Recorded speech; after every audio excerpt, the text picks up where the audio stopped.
राम मंदिर पर केजरीवाल का पाखंड देख भड़के योगी के मंत्री ओपी राजभर। ओपी राजभर ने कहा, एक चोर दूसरे को भी चोर समझता है। चढ़ावा चोरी केस में राम मंदिर ट्रस्ट ने जताया दुख, चंपत और अनिल मिश्रा के इस्तीफे की पुष्टि। ट्रस्ट ने कहा, राम मंदिर की घटनाओं से बहुत दुखी, आहत और परेशान। उत्तर प्रदेश में राम मंदिर में चढ़ावा चोरी के केस को लेकर लगातार सियासत गरमा रही है। एक तरफ अरविंद केजरीवाल अयोध्या पहुंचे, उन्होंने राम मंदिर चढ़ावा चोरी को लेकर सरकार पर हमला बोला, लेकिन अब योगी सरकार में मंत्री ओपी राजभर ने अरविंद केजरीवाल को पूरी तरीके से बेनकाब कर दिया। उन्होंने एक जनसभा में अरविंद केजरीवाल पर हमला बोला और कहा कि एक चोर दूसरे को चोर ही समझता है। यानी अरविंद केजरीवाल जो बयानबाजी कर रहे हैं वो शायद ये भूल गए कि वो खुद एक मामले में जेल जा चुके हैं और वहां पर वो रहे हैं, तो ऐसे में वो इस तरीके के मामलों में यहां पर आकर सियासत कर रहे हैं। दरअसल ओपी राजभर ने अयोध्या दौरे के दौरान अरविंद केजरीवाल के द्वारा रामलला मंदिर में दान चोरी के केस में सरकार पर लगाए आरोपों पर कहा कि सूप तो सूप चलनी बोले, जिसमें 72 छेद। केजरीवाल हाल ही में शराब घोटाले के मामले में जेल से बाहर आए, उनकी गिरफ्तारी सीपीआई ने की थी। यही याद ओपी राजभर ने उन्हें दिलाया और कहा कि एक चोर दूसरे को भी चोर समझता है। मंदिर ट्रस्ट और सरकार का इस केस से कोई लेना देना नहीं है। ट्रस्ट की मांग पर एसआईटी जांच कर रही है, एफआईआर दर्ज की जा चुकी है, आरोपियों की गिरफ्तारी हो चुकी है, पूरे मामले में निष्पक्ष कार्रवाई की जा रही है। ये सारी बातें ओपी राजभर के जरिए कही गई। दरअसल जिस तरीके से अरविंद केजरीवाल अयोध्या पहुंचे, जो अयोध्या जाने की उनकी टाइमिंग है, रामलला के दर्शन करके जो उन्होंने वहां पर प्रेस कॉन्फ्रेंस करके हमला सरकार पर बोला, चोरी का आरोप सरकार पर लगा दिया, उसको लेकर न सिर्फ ओपी राजभर बल्कि जो साधु संत हैं अयोध्या के, वो भी गुस्से में है। अरविंद केजरीवाल पर उनका गुस्सा फूटा और कहा कि ये केजरीवाल का राजनीतिक षड्यंत्र है। उन्होंने अगर रामलला के दर्शन किए हैं तो उसके पीछे भी उनका राजनीतिक षड्यंत्र है। एक षड्यंत्र के तहत वो रामलला का दर्शन कर रहे हैं। ये बड़ी बातें उनके जरिए कही गई है। तो कुल मिलाकर जबरदस्त तरीके से जो विरोध है अरविंद केजरीवाल का हो रहा है।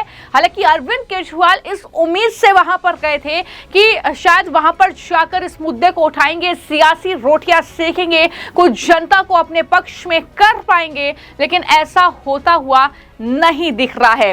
तो इस तरीके से कहीं ना कहीं अरविंद केजरीवाल की मुश्किलें बढ़ती जा रही हैं। हालांकि मैं आपको जानकारी दे दूं कि इस मामले को लेकर जो महासचिव हैं श्री राम जन्मभूमि तीर्थ क्षेत्र ट्रस्ट के चंपत राय और ट्रस्टी अनिल मिश्रा ने इस्तीफा दे दिया है अपने पद से, और इसको लेकर अब श्री राम जन्मभूमि तीर्थ क्षेत्र ट्रस्ट ने इसकी आधिकारिक पुष्टि भी कर दी है कि हमें चंपत राय और अनिल मिश्रा का इस्तीफा मिल गया है। इन इस्तीफों पर ट्रस्ट की अगली बैठक में विचार किया जाएगा, ये उनकी तरफ से कहा गया। लेकिन इसी के साथ इस जो आधिकारिक घोषणा में ये कहा गया ट्रस्ट की तरफ से कि वो अयोध्या में राम मंदिर में हाल ही की घटनाओं से बहुत ज्यादा दुखी है, आहत है और बहुत परेशान है। ट्रस्ट ने यह भी पुष्टि की कि दान से जुड़े केस में एसआईटी की अंतरिम रिपोर्ट के आधार पर एफआईआर दर्ज की गई है और कानूनी कार्रवाई इस मामले में चल रही है। यानी कुल मिलाकर जो है कहीं ना कहीं ट्रस्ट ने पूरी जानकारी इस मामले में दी है कि क्या कुछ चल रहा है। लेकिन अरविंद केजरीवाल जो सियासत करने के लिए अयोध्या पहुंचे थे, उसको लेकर कुछ नेताओं ने, खासतौर पर बीजेपी के नेताओं ने क्या कुछ टिप्पणियां की हैं, सुनिए। बड़ी दुर्भाग्यपूर्ण घटना है, लेकिन तथ्य धीरे धीरे सामने आ रहे हैं। एसआईटी की जांच चल रही है, कुछ लोग गिरफ्तार हुए हैं। ये दुर्भाग्यपूर्ण क्षण है जो ऐसा नहीं होना चाहिए। सर, अरविंद केजरीवाल ने योगी आदित्यनाथ को कहा है कि महाराज जी मेरी लड़ाई में मेरा साथ दीजिए ताकि राम मंदिर डोनेशन केस की जो तमाम चीजें हैं वो सामने। जितना भगवान राम मंदिर का जितना लोगों में आस्था है, उतनी ही आस्था हमारे श्रवण मंदिर गुरुद्वारे की भी है।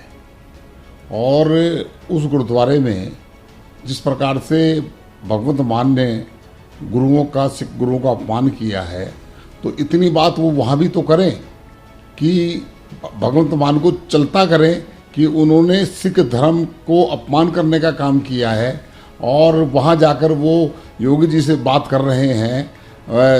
ये उनको ध्यान होना चाहिए, जब राम मंदिर का निर्माण हो रहा था तो वहाँ पर वो लाइब्रेरी अस्पताल की बात कर रहे थे, आज उनको रामलला याद आ रहे हैं। वो राजनीति छोड़ें, जांच कमेटी जांच करेगी। लोग गिरफ्तार हो गए हैं और जैसा मैंने पहले कहा दुर्भाग्यपूर्ण घटना है, लेकिन इसमें राजनीति करने की आवश्यकता नहीं है। देखिए, माननीय मुख्यमंत्री जी ने बड़े स्पष्ट शब्दों में कहा है कि दूध का दूध पानी का पानी होगा। माननीय आलोक जी जो विश्व हिंदू परिषद के सर्वोच्च अधिकारी हैं, उन्होंने भी कहा है कि पूरी सिरे से पूरी जांच, अगर कोई भी आरोप है तो होगा और कोई नहीं छूटेगा। उसके बाद विपक्ष के पास सुशासन जनहित के मुद्दों पर चर्चा करने के लिए कुछ बचा नहीं है, इसलिए बार बार आस्था के विषय पर वो अनावश्यक विवाद खड़ा करते हैं। उनका प्रयास रहता है कि राम मंदिर को किसी प्रकार के बदनाम करें। राम मंदिर किसी दल का नहीं है, एक व्यक्ति का नहीं है, बल्कि करोड़ों श्रद्धालुओं की श्रद्धा का प्रतीक है।